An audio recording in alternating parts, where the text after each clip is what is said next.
What is going on, Tentacrum? My name is Billy the Squid, and welcome to the ultimate guide to Armored Core 6 S Ranks Chapter 2. Today we're going to be going through all three of the Chapter 2 missions, and I'm going to give you those juicy strats to make sure that you get the easiest S rank possible. We'll be going through all the stipulations that these missions require to get the S rank, build suggestions for each of these missions, and the strategies that you'll need to get these done in a quick and efficient method. If you're still trying to get the S ranks on the Chapter 1 missions, don't worry, I got you. There's a guide already up for all of the Chapter 1 missions, and if you're wanting to see these runs done with no commentary whatsoever, just the straight runs through, I will be posting that up for Chapter 2 later in the week. S ranking missions in Armored Core takes into consideration 4 different stats at the end of the missions: the repair cost for the mission, the ammo cost for the mission, the time that you complete the mission in, and sometimes it factors in the bonus objectives for that mission. All of this and more will be covered in today's Chapter 2 guide, so without further ado, let's get into it. The first mission of Chapter 2, Infiltrate Grid 086, is going to be a long one. This mission combines 2 boss encounters, if you want to consider Rummy a boss, as well as a long track that does require you to kill a good amount of mechs on the way there. I completed this mission in just over 5 minutes on my S rank run. This, in my opinion, makes mission 1 of Chapter 2 the hardest mission in Chapter 2 to S rank, so I'm going to break down exactly how I got it done. For build, I ended up going with a medium weight bipedal mech. This gave me enough weight to be able to carry 2 songbirds on my shoulders, a Zimmerman shotgun in one hand, and a pile bunker in the other. In this intro area, I picked off 5 mechs, using the pile bunker on cooldown to pick them off with no ammo cost, and then the Zimmerman shotguns to finish the job for the rest. Assault boosting behind this tanker will allow you to dodge that first missile barrage and leave the first 3 mechs open to counterattack. Once you finish them off, assault boost forward and pick off the other 2, doing your best to dodge the missiles along the way. Next up, we have Invincible Rummy, who isn't bottom of the arena charts for no reason. He has a very short-range shotgun that, while it can chip you down, he doesn't really use it all that often, and a chainsaw melee weapon, which takes so long to charge, it actually gives you the best window to hit him with the songbirds to stagger him. If the songbirds don't stagger him, then a single blast from the Zimmerman should be enough after that to get the job done, at which you walk up and do a fully charged pile bunker to the face. After this, he should only have a small sliver of health left, and a songbird and a tap from the Zimmerman should be enough to finish that off. After this, we move along to the bridge to get inside of the building. Assault boost up to the mech on this tower, and right before you get there, you can actually let off a pile bunker shot to carry you the rest of the way, and it'll place you nicely up on top. This is the only bonus mech that you're going to be taking out in this area, so go ahead and head over to the doors and start unlocking them. As soon as you do, 2 of the heavy MTs are going to roll out, and I recommend just running directly to the first one, waiting for it to unravel from its orb, and then pile bunkering it directly. After that's done, immediately lock onto the other one and launch both of the songbirds into it. This will be enough to one-shot that one. And after that, go back to the door and we're moving on. Moving through this building, you're going to be taking out every bonus mech that you come across, either pile bunkering them or taking the Zimmerman to them. There will be 1 more of the heavy MTs that rolls out whenever you round this corner. Be sure to do a fully charged pile bunker to one-shot it. And then moving into the next room, you're going to take out the one on the right side, dodge the missile from the one in the back, and then move over to one-shot it and then open the door. Feel free to blatantly ignore and disrespect the smaller MTs.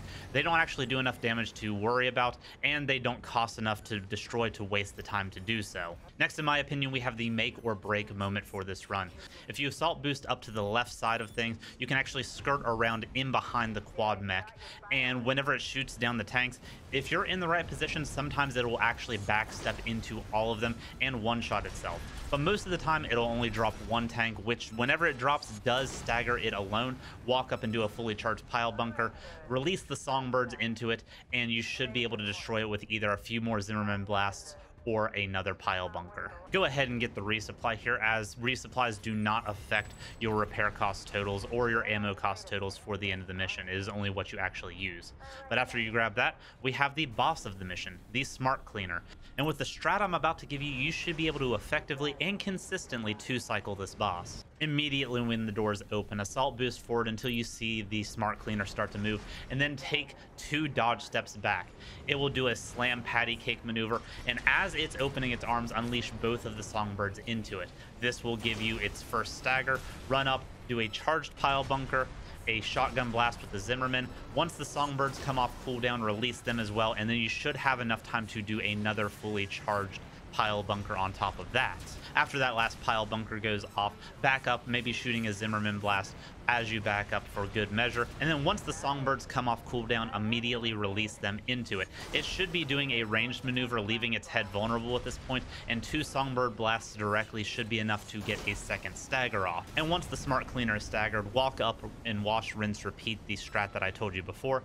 And before you know it, you will have 2 cycled the smart cleaner, 1 cardless favor, and gotten yourself a juicy S rank. Congratulations. After Mission 1, Mission 2 should be a breath of fresh air. Eliminate the Dozer faction. The Coyotes are on the doorstep and we need to take care of them. Mission time and repair costs are the biggest contributors to the S rank for this mission, so keep that in mind. For a build, whatever variety of mech you want to bring will be okay, but the 2 things that you are going to need is the laser cannon as well as the assault armor. And luckily, both of these pieces of equipment are going to come into effect immediately into the mission. As soon as this door opens, assault boost upward and lock on to the MT at the far side of the wall. As soon as that lock on goes through, do a light laser cannon blast. This will one-shot him and then dodge the missiles that he shot down. Once you get in the middle of these jumpy boys, use your assault armor and it should pick off all but one of them on the far back side. Bring whatever weapons you want to quickly clean out those guys. I chose the dual SMGs, and then make your way forward. From here on out, it is just using the laser cannon to one-shot things as it's off cooldown, and then getting up close and personal to one-shot the rest of them with whatever gear you brought in. Whenever you go to take out the lower MTs, I recommend using the infrastructure of the bridge to block some of the missiles that are coming at you and getting in close and personal. And after that, assault boost up to the last ones, picking them off with the laser cannon, and then finishing the job up close. Congratulations, an easy S rank. And last but certainly not least, we have the final mission of Chapter 2, Ocean Crossing.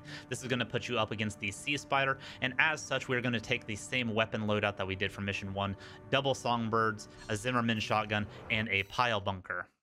As far as mission objectives go, this one favors time drastically. I did this one in 4 minutes and 53 seconds, with ammo and repair costs being taken into account as well, just not as heavily.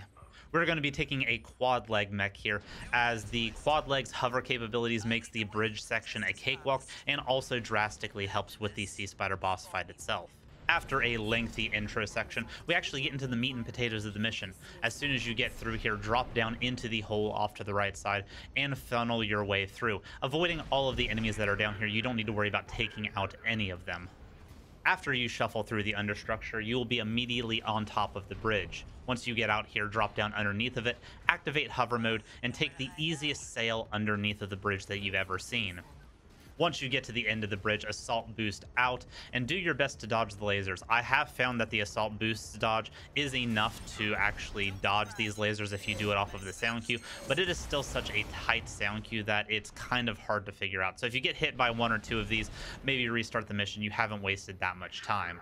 Once you get out from under the bridge and get a clean sweep away from the lasers, you will be met with an open area full of these bomber mechs. Quickly take them out or allow them to self-destruct themselves, although that might be the riskier way to go about it, as they do heavy damage if they hit you. But once they are all cleared out, go ahead and get your supply drop, as this does not negatively impact your S rank mission totals, and then start unlocking the pod. As soon as the loading bar disappears, back away slowly and get ready to unleash the songbirds into the Sea Spider as soon as it spawns. Once you do this, walk up and hit it with the Zimmerman. This should be enough to stagger it off of the bat, and then unleash a fully charged pile bunker into it. The Sea Spider spends a significantly less amount of time staggered than what the Smart Cleaner did, so you're most likely only going to be able to get 1 pile bunker off at a time. As soon as that goes through, start backing up and then unleashing your songbirds on cooldown. The songbirds and the Zimmerman are purely here to stagger. Most of your damage is going to come from the pile bunker itself. Once the Sea Spider hits about 40% health, it will take off into the air and become a giant death laser. Luckily, the strategy for us does not change. Sit on the ground and unleash the double songbirds into it, and then assault boost up with the Zimmerman to get a stagger off. Then hover nearby and hit it with the pile bunker. If you brought the assault armor and want to use it to stagger this boss a little bit quicker, I forgot that I had it in this mission, or it would have probably made one of these stagger opportunities go by a little bit quicker. Using the strengths of the quad leg mech as well as the loadout that we brought, this one, while it is a tanky boss, should not be a difficult one. Fly to the far back side of the bridge, open up the container, and you will have your final S rank of Chapter 2. congratulations. And if you found this video helpful, don't forget to like it and subscribe to the channel. We'll be covering all the S rank missions in Armored Core with Chapter 3 coming up this week, so be on the lookout for that. But until next time, Tenno Crew, much love, be safe, and bye-bye.